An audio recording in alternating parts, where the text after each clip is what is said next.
Hi fam, welcome back to my channel where we talk about real things with real people in real African homes. Today's topic is a bit hot, like Sunday's jollof rice cooked with extra pepper. Let's talk about polygamy and infertility, a cultural escape route. This is not just the usual talk about some men with many wives. We are looking at it as a cultural response to infertility. When the babies aren't coming, the backup plan suddenly appears in heels and gilly. Let's bring in another wife. Let's unpack that, shall we? In many parts of Africa, a woman's value is often measured by one thing: her ability to reproduce.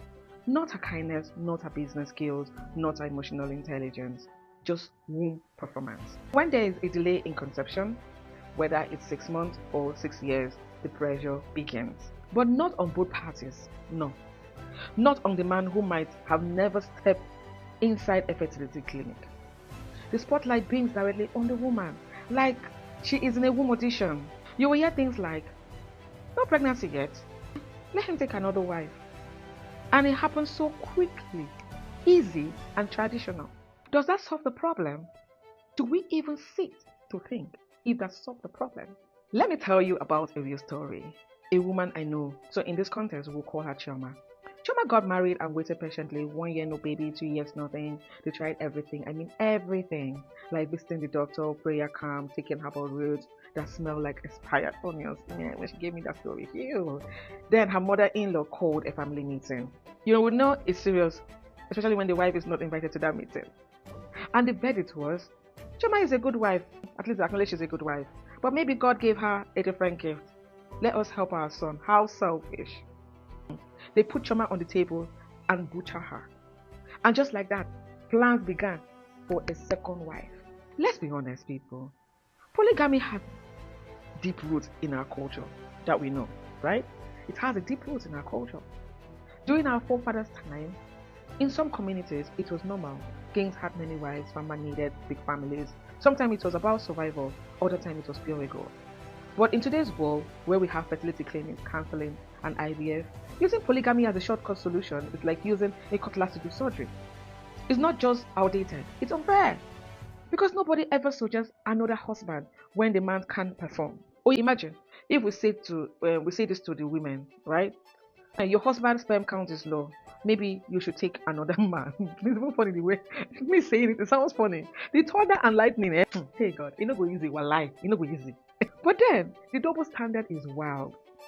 If the issue is infertility, shouldn't both parties be checked?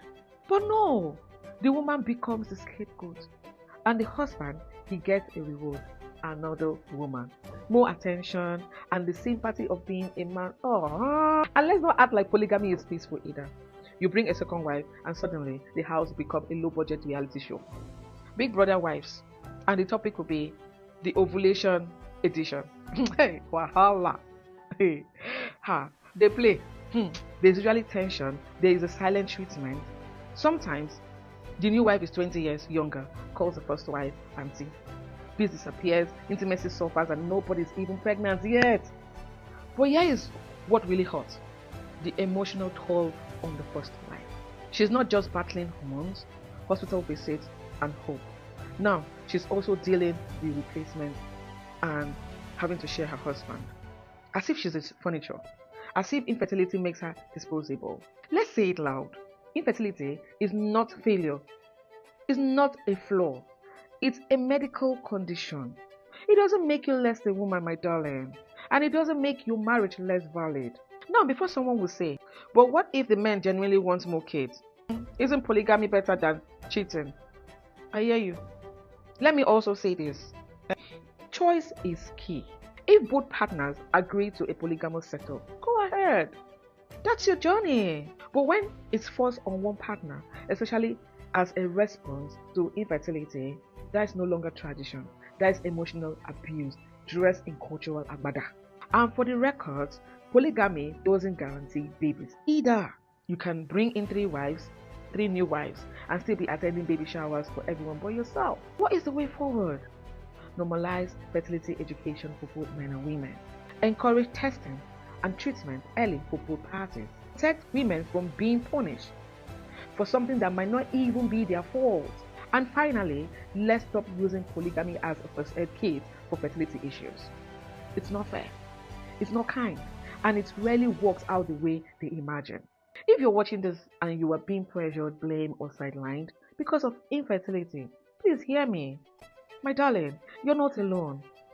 You're not broken, and you're not replaceable. Your word goes beyond what your body can or cannot do. And anyone who forgets that isn't worthy of walking that journey with you. Let's build marriage on love, trust, patience, and partnership, not panic and polygamy. Thank you for watching, fam. If this message hit home, like the video, leave a comment, and share it with someone who needs this reminder. And remember, infertility is a journey, not a judgment. See you in my next video. Ciao. Wow.